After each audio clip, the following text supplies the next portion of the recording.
Princess September কার লেখা? William Somerset মম, মগহ্যাম নয়, হ্যাঁ দয়া করে প্লিজ এই উচ্চারণটা করে কেউ মগহ্যাম এরকম টাইপের উচ্চারণটা হচ্ছে উইলিয়াম সমারসেট মম, ঠিক আছে? উইলিয়াম সমারসেট মম 1874 ওনার জন্ম, 1965 উনি মারা গেছিলেন। ওয়াজ আ ব্রিটিশ প্লেরাইট, ইংল্যান্ডের একজন লেখক, নভেলিস্ট, ঔপন্যাসিক অ্যান্ড শর্ট স্টোরি রাইটার, ছোট গল্পের লেখক। ডিউরিং অ্যান্ড আফটার দ্য ওয়ার্স, ওইখানে একটু এদিকটা চেপে আতো বাবু, ব্যাগটা রাখতে সমস্যা হচ্ছে। During and after the wars he travel to India and south east Asia. During এবং আফটার দ্য ওয়ার্স অর্থাৎ যুদ্ধ চলাকালীন তিনি কি করেছিলেন? ভিজিট করেছিলেন, ট্রাভেল করেছিলেন। এক হচ্ছে আমাদের ভারতবর্ষে, সেকেন্ড হচ্ছে সাউথ ইস্ট এশিয়া বা দক্ষিণ পূর্ব এশিয়াতে। এখন প্রশ্ন হচ্ছে স্যার কোন যুদ্ধ? ওনার যদি স্প্যান অফ লিভিংটা দেখিস বা ওনার যদি আয়ুটা দেখিস, তাহলে সেই ক্ষেত্রে দাঁড়িয়ে দুটো বড় যুদ্ধ উনি কভার করেছিলেন। সেটা হচ্ছে 1914 থেকে 1918 প্রথম বিশ্বযুদ্ধ, ফার্স্ট ওয়ার্ল্ড ওয়ার। সেকেন্ড 1939 থেকে 1945 মানে দ্বিতীয় বিশ্বযুদ্ধ বা সেকেন্ড ওয়ার্ল্ড ওয়ার। তার দুটোর মধ্যে দেখ উনি জীবিত। যখন 1914-এ ফার্স্ট ওয়ার্ল্ড ওয়ার হচ্ছে, উনি অ্যাপ্রক্স সেই মুহূর্তে দাঁড়িয়ে 40 বছর মতন বয়স ওনার, মানে হি ইজ এনাফ ম্যাচিওর। 40 বছরের মানে কি যথেষ্ট ম্যাচিওর একজন ভদ্রলোক তিনি সেই সময়টায়। যখন 1939-এ গিয়ে সেকেন্ড ওয়ার্ল্ড ওয়ার হচ্ছে, তখন ওনার অ্যাবাভ 60 বা এরকম টাইপের একটা বয়সের জায়গায় উনি রয়েছে। তার মানে ফ্যাক্টরটা হচ্ছে উনি দুটো স্টেজই বা দুটো বিশ্বযুদ্ধই উনি কি করেছেন? প্রত্যক্ষ করেছেন। এরকম কিন্তু খুব কম ব্যক্তি আছে হয়তো প্রচুর, বাট ফেমাস ব্যক্তিদের মধ্যে দাঁড়িয়ে এরকম একজন ব্যক্তি যাকে আমরা পেলাম, যিনি প্রথম দুটো ওয়ার্ল্ড ওয়ারই দেখেছিলেন, এরকম একটা ব্যাপার সেই সময়টায়, এবং সেটা যথেষ্ট ম্যাচিওর কন্ডিশনে দেখেছিলেন। 40 বছর 60 বছরের আশেপাশে কাছাকাছি এরকম ধরনের, তো ন্যাচারালি যথেষ্ট ম্যাচিওর অবস্থায় সেই সময়। এবং কি হি travel to India and south east Asia during এবং আফটার দ্য ওয়ার্স, যুদ্ধের চলাকালীন এবং যুদ্ধের পরে তিনি ট্রাভেল করেছিলেন, তিনি ঘুরে বেরিয়েছিলেন, এসেছিলেন। কোথায় এসেছিলেন? এক তো আমাদের ভারতবর্ষে, সেকেন্ড হচ্ছে সাউথ ইস্ট এশিয়া বা দক্ষিণ পূর্ব এশিয়া। দক্ষিণ পূর্ব এশিয়া স্যার কোনগুলো? যেমন ধর ভিয়েতনাম, লাওস, কাম্বোডিয়া, এরকম টাইপের যে জায়গাগুলো, তিনি সেই জায়গাগুলোতেও গেছিলেন। অফ হিউম্যান বন্ডেজ, আন্ডারলাইন করবি, is regarded as Maugham's most important novel. Of human bondage এইটা হচ্ছে উইলিয়াম সমারসেট মমের সব থেকে ইম্পর্টেন্ট একটা novel. His other important works, তার বিখ্যাত আরো কিছু কাজ রয়েছে, যেরকম কি কি? The razor's edge, the moon and sixpence, etcetera. The present text is an adapted, underline করবি, very important, the present text is an adapted version of his short story of the same name. এই যে present গল্পটা রয়েছে, সেটা basically এই গল্পের থেকেই নেওয়া। মানে আমাদেরকে আলাদাভাবে এটাকে মাথায় রাখতে হবে না যে এটা কোন বইয়ের থেকে নেওয়া। যেমন ধর ফর এক্সাম্পল আমরা জানি যে ক্লাউডস গল্পটা কিসের থেকে নেওয়া ছিল? বাদল, হিন্দি যে শর্ট স্টোরি, সেইখান থেকে নেওয়া ছিল, এরকম টাইপের। বা আমরা নেতাজি সুভাষচন্দ্র বোসের যেটা পড়তে গেছিলাম, হিজ গ্রেট এসকেপ, সেটা হচ্ছে ওই হিজ ম্যাজেস্টিজ অপোনেন্ট, এইখান থেকে নেওয়া। বাট এই জায়গার ক্ষেত্রে দাঁড়িয়ে আলটিমেটলি আমাদেরকে কি মাথায় রাখতে হবে যে এটা সেম গল্প, মানে প্রিন্সেস সেপ্টেম্বর স্টোরিটা বেসিক্যালি প্রিন্সেস সেপ্টেম্বর থেকেই নেওয়া। এই ব্যাপারটা মাথায় রাখলেই চলবে। চলে আসি গল্প। Princess September, the daughter of the king of Siam. Princess September তিনি সিয়ামের রাজার একজন কন্যা। সিয়াম হচ্ছে একজন daughter of the king of Siam, underline করবি। সিয়াম হচ্ছে একটা রাজ্যের নাম, সেই রাজ্যের রাজা, তার কন্যা হচ্ছে princess September. Was very unhappy, ভীষণ অখুশি ছিল princess. She was weeping alone one day in her own room. তিনি কি করছিলেন? একদিন কাঁদছিলেন, তার নিজের ঘরে তিনি কাঁদছিলেন সেই সময়। When she saw a little bird hopping, hopping মানে লাফিয়ে লাফিয়ে ঢোকা, লাফাতে লাফাতে লাফাতে লাফাতে এরকম টাইপের হপিং করতে করতে একটা বার্ড এসে, একটা পাখি এসে কি করলো? ঘরের ভেতর ঢুকলো। প্রিন্সেস খুব একটা দুঃখের মধ্যে রয়েছে, এরকম একটা ব্যাপার, এবং বার্ডটা লাফাতে লাফাতে এসে ঘরের মধ্যে ঢুকলো। Then the little bird began to sing. তারপরে ছোট পাখিটা কি করলো? গান গাইতে শুরু করলো। ছোট পাখিটা হঠাৎ করে কি শুরু করে দিয়েছে? গান গাইতে শুরু করে দিয়েছে। হি স্যাং, আন্ডারলাইন করতে হবে, কিসের সম্পর্কে গান গাইলো? A beautiful song all about the lake in the king's garden and the willow trees reflected in the still water. He sang, সে গান গাইলো। কিসের ব্যাপারে গান গাইলো? বিউটিফুল সং, খুব সুন্দর একটা গান গেয়েছে। all about the lake in the king's garden, রাজার যে বাগান, বাগানের ভেতরে যে লেক বা জলাধার গুলো রয়েছে, সব সাজানো সুন্দর বাগান। রাজার বাগান তোমার পাড়ার পুকুরের মতো হবে না, রাজার বাগান কি হবে? সুন্দর সাজানো টাইপের থাকবে, এরকম ধরনের। সেই লেকের ব্যাপারে, গার্ডেনের ব্যাপারে খুব সুন্দর তিনি সে গান গাইছে। Willow trees reflected in the still water, কিরকম দেখবি জলের ধারে জল বড় বড় নারকেল গাছ রয়েছে, ওগুলোর যে ছায়াটা, ওগুলোর যে রিফ্লেকশনটা, সেটা কোথার মধ্যে, কিসের মধ্যে থাকে? জলের ভেতরে থাকে, ন্যাচারাল ব্যাপার। তুই জলের মধ্যে দিয়ে তাকালে দেখতে পাবি উঁচু উঁচু গাছগুলোকে দেখতে পাবি। তো ওই উইলো গাছ, যেগুলো উইলো হচ্ছে বৃক্ষ জাতীয় উদ্ভিদ, আমরা পড়েছি অনেক সময় ভূগোলের ক্ষেত্রে, উইলো, বিচ, পার্চ এই ধরনের উদ্ভিদগুলো থাকে। উইলো গাছের কাঠ খুব শক্ত হয়। তো উইলো গাছগুলো reflected in the still water, জলাধারের জলটা একেবারে স্টিল ওয়াটার রয়েছে, উইলো গাছের যে প্রতিবিম্বটা সেটা কিসের মধ্যে দেখা যাচ্ছে? জলের মধ্যে দেখা যাচ্ছে, রিফ্লেকশন করছে। When he had finished, যখন তার গান গাওয়া শেষ হয়েছে, the princess was not crying anymore, রাজকুমারী আর কাঁদছে না সেই সময়। That was a very nice song, she said, রাজকুমারী বলল, বাহ, গানটা তো খুব সুন্দর। Would you want me to live with you, said the little bird, ছোট্ট পাখিটা বলতো, তুমি কি তোমার সাথে আমায় রাখবে, বা তুমি কি তোমার সাথে আমায় রাখতে চাও, এরকম টাইপের। উড মানে কি বোঝাচ্ছে? সম্ভাবনা, মরাল ভার্বস এরকম ধরনের। তুমি কি তোমার সাথে আমাকে রাখতে চাও, এরকম ধরনের। Princess September clapped her hands with delight, princess September আনন্দে হাততালি দিয়ে উঠেছে। এবং কি, then the little bird hopped on to the end of the bed, তারপরে ছোট পাখিটা কি করেছে? লাফাতে লাফাতে লাফাতে লাফাতে বিছানার একদম ধারের দিকে, একদম শেষের দিকটায় চলে গেছে। অ্যান্ড স্যাং হার্ড টু স্লিপ, এবং তাকে কি করেছে? স্যাং হার্ড টু স্লিপ, গান গেয়ে গেয়ে গিয়ে তাকে কি করেছে? ঘুম পাড়িয়ে দিয়েছে। এটাকে বেসিক্যালি এই যে গান গেয়ে ঘুম পাড়ানো, এটা বাচ্চাদের ক্ষেত্রেও করা হয় না? গান গেয়ে কাঁধের মধ্যে ফেলে বাচ্চাদেরকে সোনা ঘুমালো, পাড়া জুড়ালো, বরকি এলো দেশে, এরকম টাইপের করা হয়। আরো অনেক গান গাওয়া হয় এরকম ধরনের ব্যাপার। তাহলে এই সংগুলোকে কি বলে? এনিবডি? ইংলিশে এই ঘুম পাড়ানোর গানগুলোকে কি বলে? এনিবডি? লালাবি। কি বলে এটাকে? লালাবি। তো এরকম টাইপের, ওই ওরকম টাইপের গান গেয়ে গিয়ে কি করেছে? প্রিন্সেস সেপ্টেম্বরকে ঘুম পাড়িয়ে দিয়েছে। বাট প্রিন্সেস সেপ্টেম্বর এতটাও ছোট ছিল না, যাই হোক, মানে ওরকম আসলে রাজকন্যা তো একটু বেশি আদর, এই হচ্ছে ব্যাপার। এবং যথারীতি হ্যাঁ, গান গেয়ে গিয়ে ঘুম পাড়িয়ে দিয়েছে, তারপর আমি লাইনটা হারিয়ে ফেলেছি। হ্যাঁ, when she awoke the next day, পরের দিন যখন সে জেগে উঠলো। আচ্ছা, এই প্রসঙ্গটা মনে রাখবি, অনেক সময় না এই এটা পড়তে গিয়ে, গল্পটা পড়তে গিয়ে প্রোনাউনে গন্ডগোল হয়। কিরকম প্রোনাউনে গন্ডগোল হয়? সেটা হচ্ছে অনেক হি, তারপরে শি কোথাও দেওয়া, এরকম টাইপের। কোনটা হি বোঝাচ্ছে, কোনটা শি? শি তো অবভিয়াসলি প্রিন্সেস সেপ্টেম্বর, সে তো হবেই। হিটা হচ্ছে পাখিটা। তো যেখানে আমরা শি নামক পার্সোনাল প্রোনাউনটা দেখবো, সেইখানটায় আমরা ভাববো এটা কিসে রয়েছে? প্রিন্সেস সেপ্টেম্বরের কোনো একটা উক্তি বা কিছু এরকম ধরনের। যেখানটায় আমরা হি নামক পার্সোনাল প্রোনাউনটা দেখবো, সেই জায়গাটায় কি ভাববো? এটা পাখির উক্তি। এই ব্যাপারটা মাথায় রেখে তারপরে করতে। তো বলছে when she awoke the next day, যখন সে দিনের বেলায় আবার পরের দিন জেগে উঠেছে এরকম টাইপের, the little bird was still sitting there, পাখিটা তখনও অবধি সেইখানটায় বসে রয়েছে।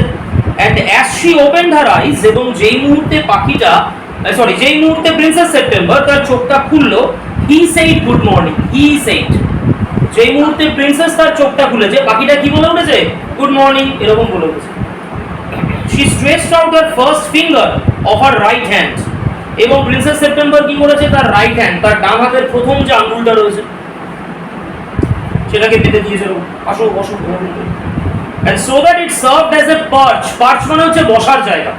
ছোট্ট পাখিটা ও আঙ্গুলের মধ্যে কি করে, যেরকম ওর দুটো ছোট ছোট এরকম পা রয়েছে, এরকম করে আঙ্গুলের সঙ্গে গিয়ে এরকম করে বলে বসে আছে।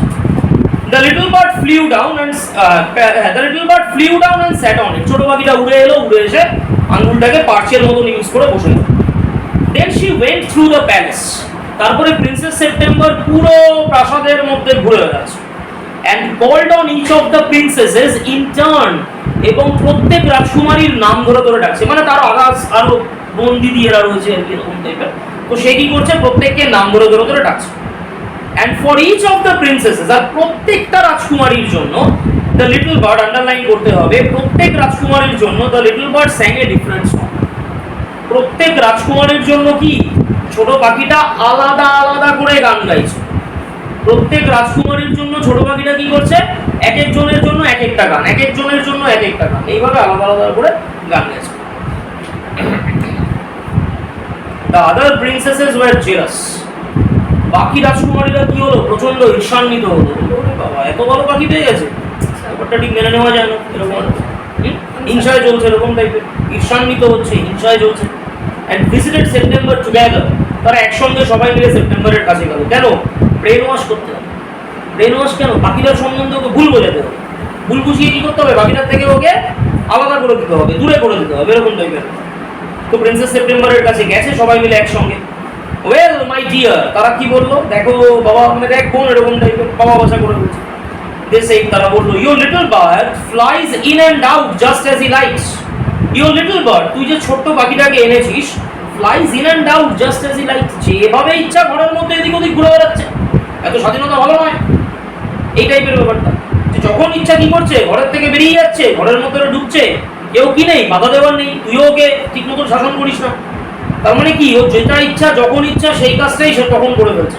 এত স্বাধীনতা দেওয়া ভালো নয়। They look round the room, বলে ওরা কি করলো, ঘরের চারিদিকে একবার দেখে নিল। ঘরের চারিদিকে একবার দেখে দেখা যাবে পাখিটা যদি সেইখানে থাকতো, ওদের তো সঙ্গে সঙ্গে ঠোকর মেরে দিত, এরকম টাইপের। তো ওরা ঘরের চারিদিকে একবার দেখে নিচ্ছে। এবং কি বলছে, where is your bird now, they said. তারা বললো, কোথায় তোর পাখিটা, এখন কোথায়? He has gone off to visit his home. He has gone off, প্রশ্ন স্যার ইজও তো ওরকম থাকে, অ্যাপোস্ট্রফি এস, তাহলে হ্যাজ আছে না ইজ আছে বুঝবো কি করে? থার্ড পারসন সিঙ্গুলার নম্বরে মেইন ভার্বটা রয়েছে, যার ফলে দাঁড়িয়ে কি হবে, হ্যাজ হবে এই ব্যাপারটা। তো he has gone off to visit his home, সে ঘুরতে গেছে, তার বাড়িতে সে কি করতে গেছে, ঘুরতে গেছে বা দেখা করতে গেছে। সেই সেপ্টেম্বর বলল, what makes you think he will come back. আরে তুই বুঝলি কি করে যে ও ফিরে আসবে? বোনরা বললো যে ও কি করছে, উড়ে উড়ে যায়, ভালো কথা, উড়ে যায়, প্রত্যেক দিনই কি করে, ফিরে চলে আসে। সাডেনলি দেখা যাবে একদিন উড়ে চলে গেল, তুই হয়তো এক্সপেকটেশনে রইলি যে ও ফিরে আসবে, কিন্তু আর কি করলো না, ফিরে আসলো না। সেদিন তুই কি করবি, ওকে কোথায় খুঁজে বেড়াবি? তুই ওর ঠিকানা জানিস না, কিছু জানিস না, তাহলে ওকে কি কর, বন্দি করে দে, স্বাধীনতা কেড়ে নাও। এই গল্পের মূল বিষয়বস্তুটা কি, মানুষ শুধু নয়, যে কোনো প্রাণীর জীবনে তার মূল সম্পদটা হচ্ছে স্বাধীনতা। শুধুমাত্র মানুষ নয়, যে কোনো প্রাণীর জীবনে তার মূল সম্পদটা কি, স্বাধীনতা। করোনার টাইমে যখন আমরা সামান্য জাস্ট 2-3 মাসের জন্য আমরা কি করেছিলাম, তারপরে তো 6 মাস করে করেছে, তো লকডাউন এক্সটেন্ড হয়েছিল, সেটা তো আলাদা। আমাদের যখন বাড়ির ভেতরে থাকতে হয়েছিল, আমরা হাঁপিয়ে গেছিলাম। প্রথম দিকে আমাদের খুব আনন্দ হয়েছিল, বাড়ির ভেতরে থাকবো সারাক্ষণ ধরে, দারুণ ব্যাপার, স্কুল খুললে ইত্যাদি ইত্যাদি, যাবতীয় যা ক্লাসেস সেগুলো অনলাইনে হবে, অনেক ভালো হতো। আর লাস্টের দিকে কি হয়ে গেছিল, প্রচন্ড একটা বিরক্তিকর সিচুয়েশন চলে আসছিল। কেন? টানা বাড়ির মধ্যে, বাইরে কোথাও বেরোতে পারছি না, প্রয়োজনও নয়।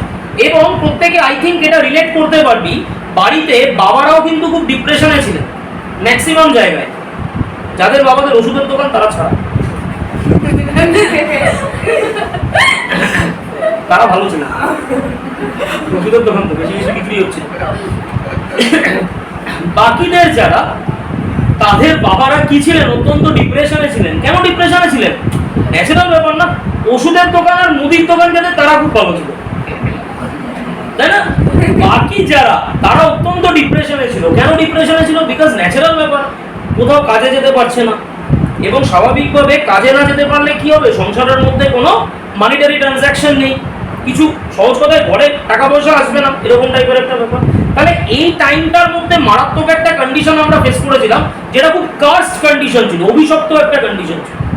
মানুষ আর ফার্দার লকডাউনে বললেও আর ফিরতে চাইবে, অসম্ভব ব্যাপার। যে ওই স্টেজ যারা কাটিয়ে ফেলেছে, একটা মানে সেই বিভীষিকা টাইপের একটা, ওই টাইমটায় কেউ কাটাতে, মানে সেই স্টেজটায় কেউ আর আসতে চায়, এরকম একটা বিষয়। তার মানে ফ্যাক্টরটা হচ্ছে স্বাধীনতা যে কোনো ক্ষেত্রে, not only in the case of human beings, but also in the case of any other animals. তুমি বার্ডস ধরো, অ্যানিমালস ধরো, সবার ক্ষেত্রে দাঁড়িয়ে স্বাধীনতাটা ম্যাটার করে। আমরা অনেক ক্ষেত্রে কি করি, বাড়িতে পাখি পুষি, আচ্ছা এখানে অনেকের বাড়িতেই হয়তো চাইলে বা খুঁজলে পাওয়া যাবে, বা 2-1 জনের বাড়িতে পাওয়া যাবে। আমরা ভাবি পাখি পুষছি, তাকে দুবেলা খাবার দাবার দিচ্ছি, দারুণ খাঁচা দিচ্ছি, সে বোধহয় খুব সুখে রয়েছে। ফ্যাক্টরটা হচ্ছে, একটা পাখি তার জন্মটাই হয় আকাশে উড়ে বেড়ানোর জন্য, এটা তার সহজাত প্রবৃত্তি, এটা তার সহজাত প্রবৃত্তি। একটা পাখি তার আকাশে উড়ে বেড়ানোর জন্যই জন্ম হয়। তাহলে যদি একটা পাখি আকাশে উড়ে বেড়ানোর জন্য জন্ম হয়, আমি তাকে যতই ভালো খাঁচা দিই না কেন, তাকে যতই ল্যাভিশ লাইফস্টাইলের মধ্যে ইউজ টু করিয়ে নি না কেন, বা হ্যাবিচুয়েটেড করিয়ে নি না কেন, আলটিমেটলি দাঁড়িয়ে একটা না একটা টাইমে কি মনে হবে, পাখিটারও বেরোতে ইচ্ছা করবে। বা কেন বেরোতে ইচ্ছা করবে? বিকজ ন্যাচারাল ব্যাপার না, ও ওড়ার জন্য তৈরি, আমি একটা প্রাণীর সহজাত প্রবৃত্তিটাকে কি করে দিচ্ছি, নষ্ট করে দিচ্ছি। সহজাত প্রবৃত্তিটাকে আমি কি করছি, নষ্ট করে দিচ্ছি। ও উঠতে চাইছে, আমি ওকে বন্দি রেখে দিচ্ছি। আমাদের যখন 2-3 মাস 4 মাস 6 মাস বন্দি রাখা হয়েছিল, আমরা কিরকম হয়ে গেছিলাম, ডিপ্রেসড হয়ে গেছিলাম, ঘরে বসে থেকে ডিপ্রেস লাগছিল রীতিমতো, যে দূর আর ভাল লাগছে না, আর ভাল লাগছে না। তারপরেও মনে রাখবি আমাদের কাছে কি ছিল, টিভি ছিল, চাইলে একটু ফোন দেখতে পারতাম, বন্ধু বান্ধবের সাথে অন্তত ফোনে কল করে কথা বলতে পারতাম, বিভিন্ন টাইপের এই প্রিভিলেজ গুলো ছিল আমাদের কাছে। ওদের কাছে তো বেচারা সেটাও নেই। তাহলে ওকে আমি কি করছি, একটা জাস্ট খাঁচার মধ্যে বন্দি করে রেখে দিচ্ছি এবং ভাবছি না জানি কি বিরাট একটা ব্যাপার হয়ে যাচ্ছে। আমার বাড়িতে আমি বিভিন্ন ধরনের পাখি পুষে নিয়ে যাচ্ছি, বাট অ্যাকচুয়ালি চুইংগামটা বাইরে নেই। আচ্ছা, কি চিবাচ্ছিস? তাহলে অ্যাকচুয়ালি আমি মনে মনে কি ভাবছি, যে আমি ওকে বোধহয় দারুণ একটা কিছু সার্ভিস দিয়েছি। কি করে সার্ভিস দিলাম, আমি ওকে খাঁচার ভেতরে বন্দি করে ওর দিনগুলোকে কি করছি, একের পর এক দিন নষ্ট করে দিচ্ছি। একটা টাইমে এটাই হবে যে ওর সেখানে অভ্যস্ত হয়ে যাবে, পাখিটা খাঁচার ভেতরেই অভ্যস্ত হয়ে যাবে। বাট আমি ওর কি করলাম, যেটা সহজাত প্রবৃত্তি সেটাকে কি করলাম, নষ্ট করলাম। সেই ব্যাপার, এটা হচ্ছে ইম্পর্টেন্স অফ ফ্রিডম। গল্পটা হচ্ছে বেসিক্যালি এই জন্য লেখা। তো যথারীতি কি বলছে, he has gone off to visit his home, সে তার বাড়িতে গেছে। সেই সেপ্টেম্বর বললো। And what makes you think he will come back? তুই জানলি কি করে যে ও ফিরে আসবে? সেই আদার প্রিন্সেসেস বা আদার প্রিন্সেসেস, বাকি রাজকুমারীরা বললো, তুই এতটা শিওর কি করে হচ্ছিস যে ও ফিরেই আসবে? He always does come back, he always does come back. আচ্ছা, এটা তো বলতে পারতো he always comes back. Does, do, এই কথাগুলো যদি ইমিডিয়েট, মানে আমি বলতে চাইছি যদি মেইন ভার্বের আগে থাকে তাহলে এমফাসাইজ করা হয়, জোর দিয়ে বলা হয়। আমি বললাম আই কাম ব্যাক, আমি ফেরত এসেছি। আই ডু কাম ব্যাক, আমি আসবোই ফেরত, মানে অবশ্যই ফেরত এসেছি, এরকম দেখে জোর দিয়ে বলা। ন্যাচারাল ব্যাপার, he always does come back. আরে ও ফিরে আসেই, সব সময় আসে ফিরে। সেই সেপ্টেম্বর বলবো, well my dear said the princesses, বাকি রাজকুমারীরা বলবো, দেখ কোন একটা কথা বলি দেবো। If you take our advice, যদি তুই আমাদের অ্যাডভাইস নিস, আমাদের উপদেশটা যদি গ্রহণ করিস, pop him into the cage. Pop মানে বন্দি করা, ঢুকিয়ে গেল ওকে খাঁচার ভেতরে। দরকার নেই এত স্বাধীনতার, কি দরকার? ওকে খাঁচার ভেতরে কি কর, বন্দি করে ফেল, কিপ হিম দেয়ার, রেখে দে ওকে ওই জায়গা। But I like to have him fly around the room, said the princess. রাজকুমারী বললো যে না, আমি তো চাই কি ও ঘরের মধ্যে উড়ে বেড়াক, ও ফ্রি থাকুক, ও খাঁচার ভেতরে বন্দি না থাকুক, আমি এটা চাই। ওর যদি ফেরত আসার হয় কি হবে, ঘুরে ফিরে দিনের শেষে আবার আমার কাছেই ফেরত আসবে। আর যদি ওর ফেরত আসার না হয় তাহলে ও এমনি উড়ে যাবে, কিন্তু তার জন্য ওকে আমি কষ্ট দিতে পারবো না, খাঁচার ভেতরে বন্দি করতে পারবো না। সেফটি ফার্স্ট, সেইডার সিস্টার্স ওমিনাসলি মানে অমঙ্গলজনকভাবে, এমনভাবে বলছে যাতে কি একটা নেগেটিভ ফিলিং আসে, এরকম টাইপের বলছে। না, সেফটি ফার্স্ট মানে নিরাপত্তাই প্রথম। অর্থাৎ কি, যে না তুই এই ভুলটা করিস না, তুই ওকে ইমিডিয়েট কি কর, খাঁচার ভেতরে বন্ধ কর, কারণ সেফটি ফার্স্ট, নিরাপত্তাটাই প্রথম। মন্দির উড়ে চলে যাবে, তুই ট্রেসই পাবি না ওরা। They got up and walked out of the room, তারা কি করলো, উঠে পড়লো, এবং উঠে কি করলো, walked out of the room, ঘর থেকে হাঁটতে হাঁটতে বেরিয়ে গেল, শেকিং দেয়ার হেডস, মাথাগুলোকে নাড়াতে, মানে নিজেদের মধ্যে, বাকি সিস্টার যারা রয়েছে প্রিন্সেসেস, তারা সবাই নিজেদের মধ্যে কথা বলতে মাথা নাড়াতে বেরিয়ে গেল। And they left September very uneasy, এটাকে বলে ব্রেন ওয়াশ করা। সেপ্টেম্বরকে ভীষণ একটা অস্বস্তিকর পরিস্থিতির মধ্যে ফেলে দিয়ে চলে গেল। এতক্ষণ অব্দি সেপ্টেম্বরের মনের মধ্যে কোনো ডাউটস ছিল না, এখন কি তৈরি হয়েছে, ডাউটস তৈরি হচ্ছে। কি, কার ব্যাপারে, পাখিটার ব্যাপারে।